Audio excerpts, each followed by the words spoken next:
Welcome to another Dog Mind Gears podcast episode.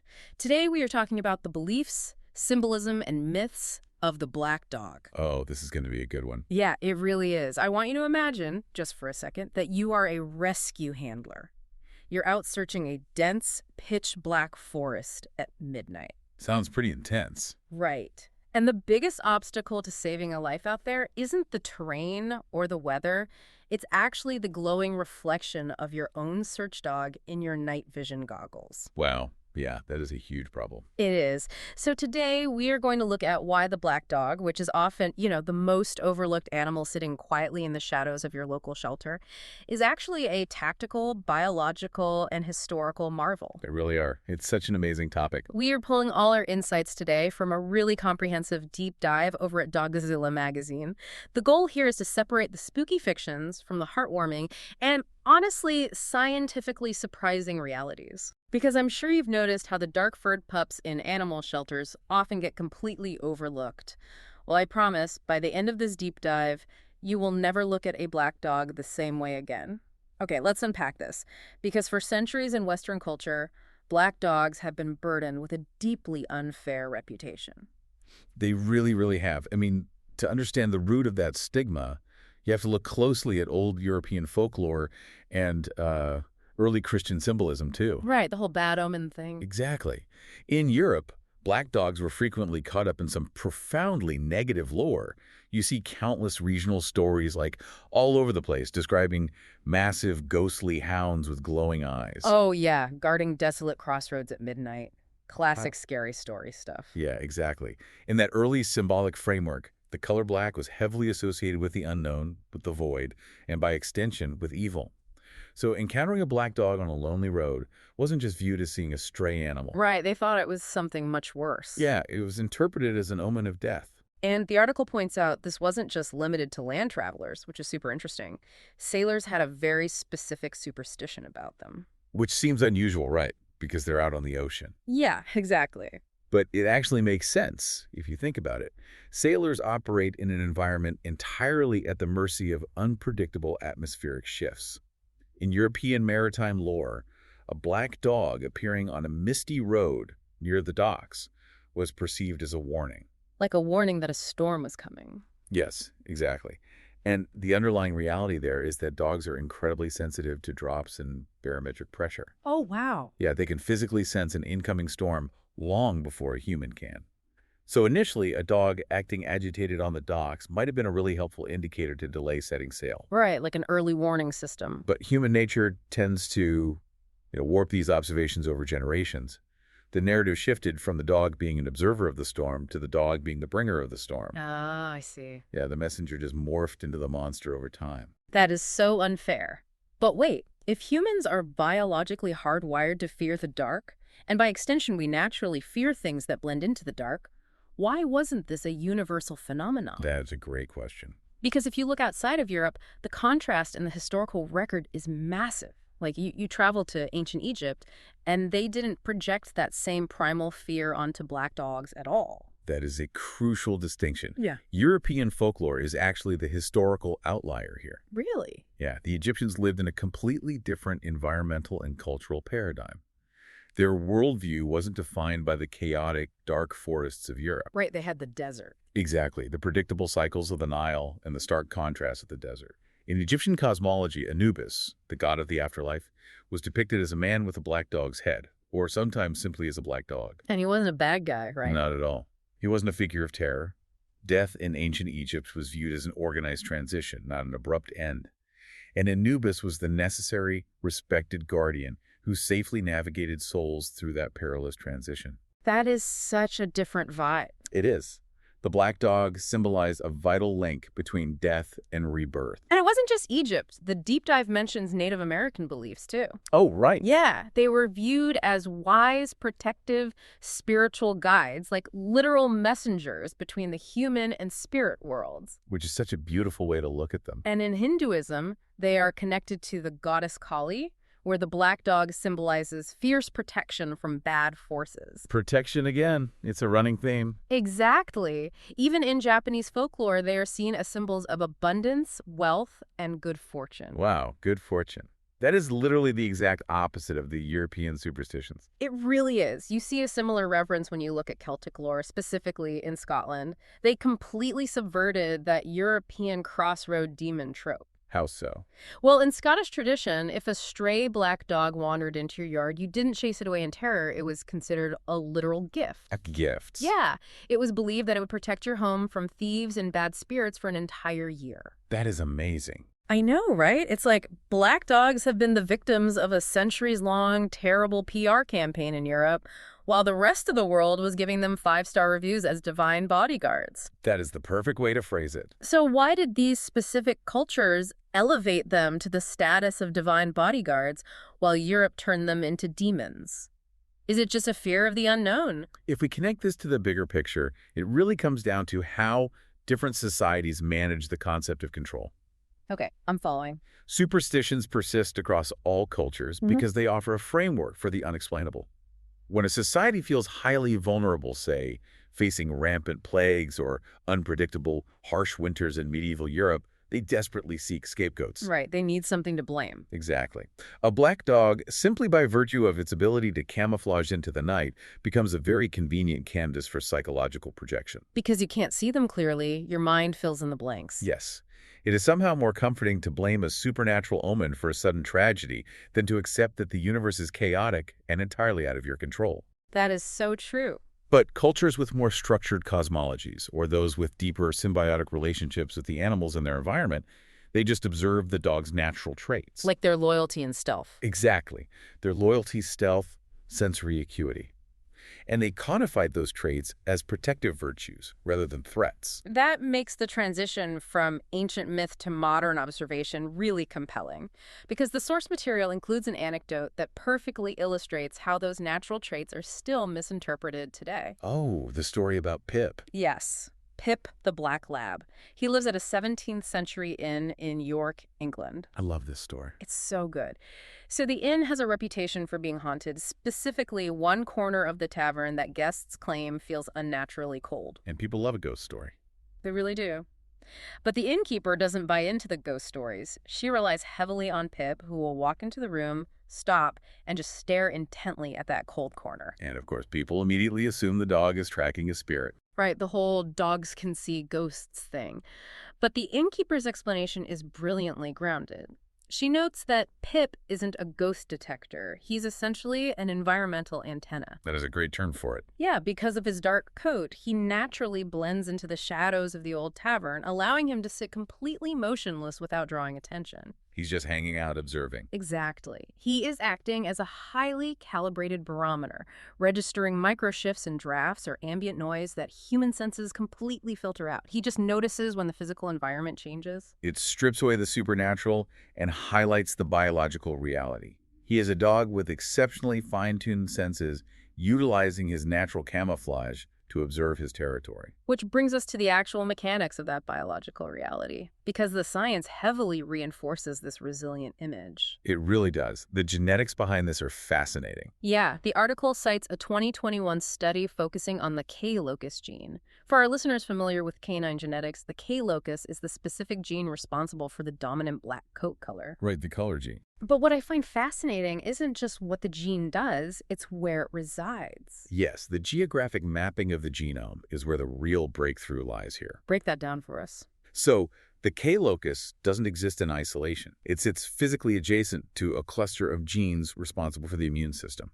Wait, really? Yeah, specifically genes known as beta defensins, which are crucial for fighting off bacterial and fungal infections. Oh, wow. In genetics, when genes sit that close together on a chromosome, they are in a state called linkage disequilibrium. That sounds complicated. It's just a fancy way of saying they are highly likely to be inherited together as a package deal, because they rarely get separated during the natural shuffling of DNA. So, by selecting for a specific cosmetic trait, black coat breeders, or just natural environmental pressures, we're inadvertently selecting for superior biological armor. Precisely. The research data indicates that dogs carrying this specific black fur gene complex often demonstrate a quicker, more robust immune response to skin conditions. That is incredible. Yeah, in damp, wet climates, the exact environments where lighter-coated dogs frequently suffer from chronic yeast infections or hot spots, black-coated breeds show a significantly higher resilience. Their skin barrier is physically tougher. That physiological advantage translates directly into a massive tactical advantage today, too. Oh, absolutely. The search and rescue stuff. Yeah, the deep dive references a 2023 field report from the Mountain Rescue Association detailing night search and rescue operations. Which are incredibly difficult operations. Right. In these life-or-death scenarios in the wilderness, handlers are utilizing sophisticated night vision and thermal optics. And the coat color of the working dog becomes a critical operational factor in those optics. Exactly. When a handler is scanning a tree line through night vision lenses, which are violently amplifying ambient light and infrared energy, a light-colored dog, like a yellow lab or a golden retriever, is actually a huge liability. Because they reflect too much light. Yeah, their coat reflects so much infrared energy that they create a massive blowout effect in the lens. Just a giant glowing blur.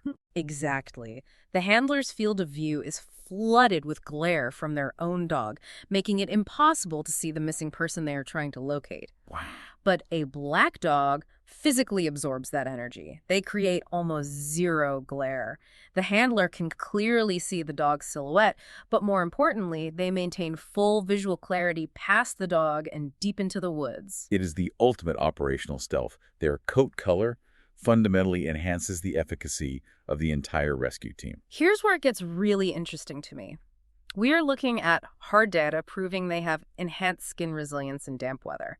And we know their dark fur makes them superior tactical hunters and protectors in low light. Right. Is it possible that those ancient cultures, the Egyptians, the Native American tribes, the Celts, were subconsciously recognizing these exact physical advantages, but because they lacked an understanding of chromosomal mapping and infrared light, they codified it as magic? It is more than possible. Yeah. It is really the most logical explanation for how myths evolve. You think so? Definitely. Ancient agrarian societies were phenomenally observant. If you are living outdoors and you notice that the black dogs in your camp rarely succumb to skin rot during the wet winter months. They just stay healthy. Yeah, and they excel at guarding the perimeter at night without tipping off predators. You are going to revere that animal. You attribute their baseline biological superiority to a divine blessing. That makes perfect sense. Practical, observable reality almost always forms the structural foundation of mythological legend. They literally earned their mythical status by just being biologically optimized. Exactly. Yet, despite being ancient deities, despite possessing robust immune genetics, and despite serving as elite search and rescue assets, black dogs are currently facing a massive systemic crisis. We need to talk about black dog syndrome. It is arguably the most frustrating paradox in modern animal welfare. It really is heartbreaking. Black dog syndrome is the documented phenomenon where black dogs are consistently passed over for adoption in favor of lighter-colored dogs. Just because of their fur color? Yes. They experience significantly prolonged stays in shelter environments, and statistically, they face much higher euthanasia rates. And this discrepancy has absolutely nothing to do with temperament, health, or behavior. So if we have moved past the medieval superstitions of crossroads demons, what is the actual mechanism driving this today? Why is this happening? The mechanism is entirely logistical. It breaks down into physical environmental design and digital limitations. Okay, let's look at the physical space first. Right. Animal shelters are inherently utilitarian structures. They are loud, cramped, and crucially, they are often poorly lit. Yeah, they're usually pretty dark. A standard kennel is essentially a dim concrete box. A bright yellow lab catches whatever ambient light is available in that room, immediately drawing the human eye. They just pop out at you. But a black dog, however, naturally absorbs that minimal light. They physically blend into the shadows at the back of the run. Oh, so you just don't see them. A potential adopter, scanning a noisy aisle, can easily walk right past a calm, perfectly behaved black dog simply because their visual cortex didn't register a distinct shape in the gloom. They are essentially wearing high-level camouflage in an environment where standing out is the only way to survive. Exactly. But the physical shelter is only half the problem now. Because the modern adoption process has overwhelmingly moved online. Yes, and the digital logistics are arguably worse. Much worse, right? Oh, yeah. The modern shelter relies on digital databases, meaning an animal's life often depends entirely on how they look in a thumbnail photo on an adoption website. And this is where we have to look at how a smartphone camera actually works. Because standard digital cameras struggle profoundly with dark subjects due to limited dynamic range. The cameras just aren't built for it. No, they're not. The light metering algorithms in a standard phone are programmed to assume the world is a nice, even middle gray. Right. When a busy shelter volunteer points a phone at a black dog sitting in a white tile kennel, the camera panics. Doesn't know what to do.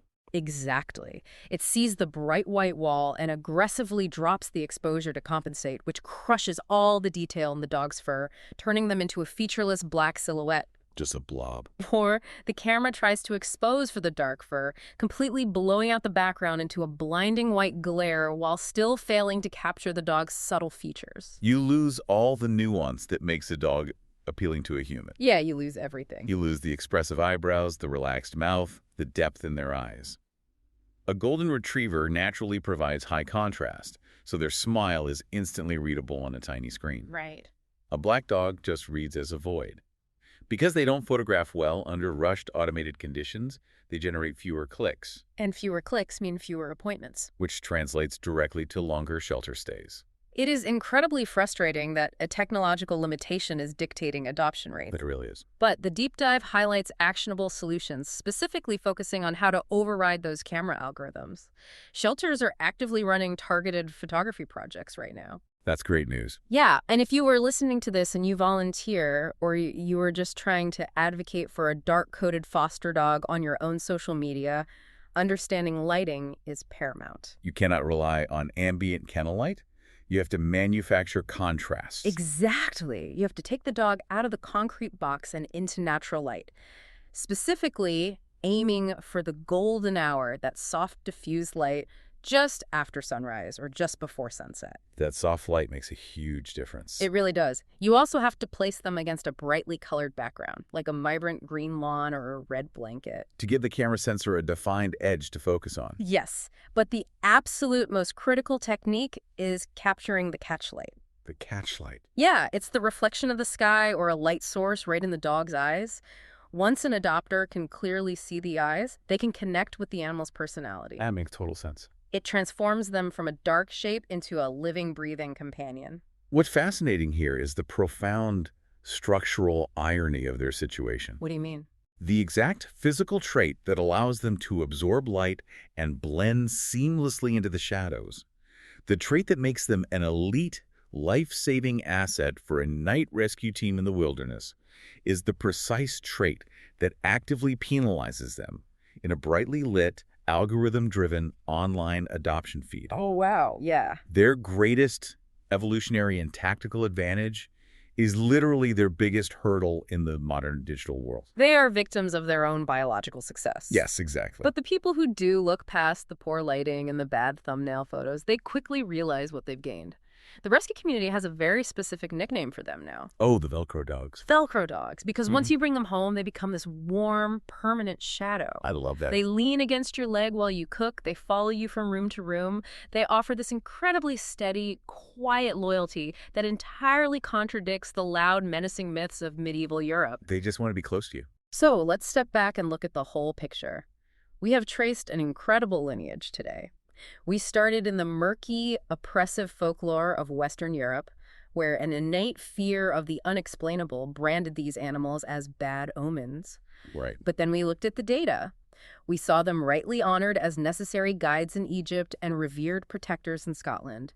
We unpacked the chromosomal reality of the K-locus gene, discovering that their dark coats are a marker of robust biological resilience. And the tactical stuff, too. Yes, we learned how they serve as stealthy, invisible assets for modern search teams.